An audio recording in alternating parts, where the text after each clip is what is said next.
मलिक साहब क्या था कि जमीन से उठे, एक बहुत ही साधारण परिवार से, और जिनके सर पे पिता का साया नहीं था। बहुत छोटी उम्र में उनके पिता चले गए, और उसके बाद भी उन्होंने अपनी पढ़ाई को जब तक किया, बढ़िया किया, बीएससी किया, एलएलबी किया। वो छात्र नेता रहे 2 दफ़े यूनिवर्सिटी के, और छात्र नेता भी ऐसे रहे जिनका मतलब एक जिनकी आइडेंटिटी पूरे देश में उस टाइम के छात्र नेताओं में थी। और उसी से प्रभावित होकर चौड़चड़ सिंह ने 74 में उनको एमएलए का टिकट दिया, और यंगेस्ट एमएलए वो बने उस टाइम बागपत से। और बाद में सारी उम्र जिस तरह का उनका रहा पॉलिटिकल कैरियर रहा, वो लगे रहे हमेशा सत्ता की विपरीत धारा की तरफ चलते रहते थे, बेबाकी से बात कहते थे, आम आदमी को बड़े सहज मिलते थे। मौजूदा सरकार जो केंद्र में है उसने ये दर्शाया कि उनकी मानसिकता क्या है। हमारे समाज में मृत्यु के बाद तो सब खत्म हो जाता है, वो उससे मतलब आगे कुछ नहीं होता, और मृत्यु के बाद सब गिले शिकवे बुला दिए जाते हैं, और आदमी एकदम से नतमस्तक होता है उस आत्मा के प्रति जो चली गई है। और आज जिस तरह का मतलब घटिया व्यवहार रहा है इन लोगों का, वो व्यक्ति 20 साल से ज़्यादा समय इस पार्टी में गुजारा, इस पार्टी का राष्ट्रीय उपाध्यक्ष रहा, वो गवर्नर रहा 4 राज्यों का। हो सकते हैं आप ये क्यों समझते हैं कि सब आप तोते की तरह से आपकी भाषा बोलेंगे? एक पार्टी में भी अलग अलग विचारधारा के लोग रहते हैं।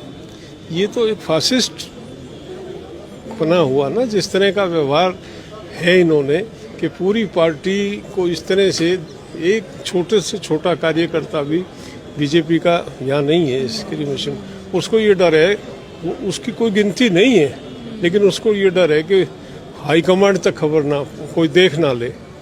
इस तरह का टेरर जिस पार्टी में हो, वो डेमोक्रेटिक पार्टी हो ही नहीं सकती। उस पार्टी से कोई आशा और उम्मीद की नहीं जा सकती जो अनडेमोक्रेटिक है। ये प्रजातांत्रिक देश है, यहाँ पे आज़ादी है बोलने की, हर आदमी को स्वतंत्रता। मलिक साहब ने क्या किया था? मलिक साहब ने जो उनको उनकी आत्मा को ठीक लगा उस आवाज़ को बुलंद किया। मलिक साहब का ये बेसिक कैरेक्टर था कि वो कभी भी लीपा पोती या मुंह देख के टीका नहीं करते थे। जो उनको उचित लगता था उस बात को वो बड़ी बेबाकी से कहते थे, और वही उन्होंने कहा। तो उसमें इनको क्या, किस बात की तकलीफ? बीजेपी में ये कोई बीजेपी की रजिस्ट्री थोड़ा ही ले रखी है, उस आदमी ने भी 25 साल के करीब बीजेपी में गुजारे हैं। तो इस तरह का व्यवहार करना, एक गवर्नर को जो सरकारी सम्मान उनको मिलना चाहिए था, जिस तरह से उनका दाह संस्कार होना चाहिए था, दाह संस्कार तो हो गया।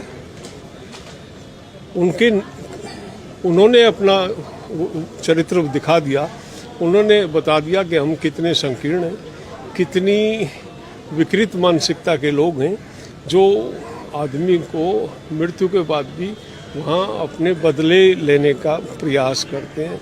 तो इससे घटियापन कोई हो नहीं सकता।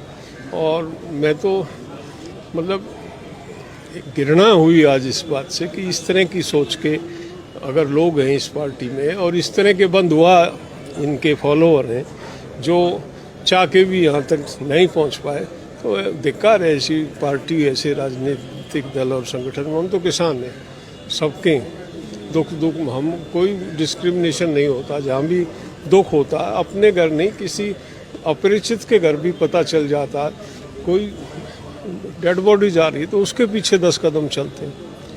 कोई 10 लोग हम गाँव में जा रहे हैं, बैठे दिख जाएं कि भाई ये कोई शौक है इस घर में, वहाँ जाके बैठ के 2 मिनट लगाते हैं।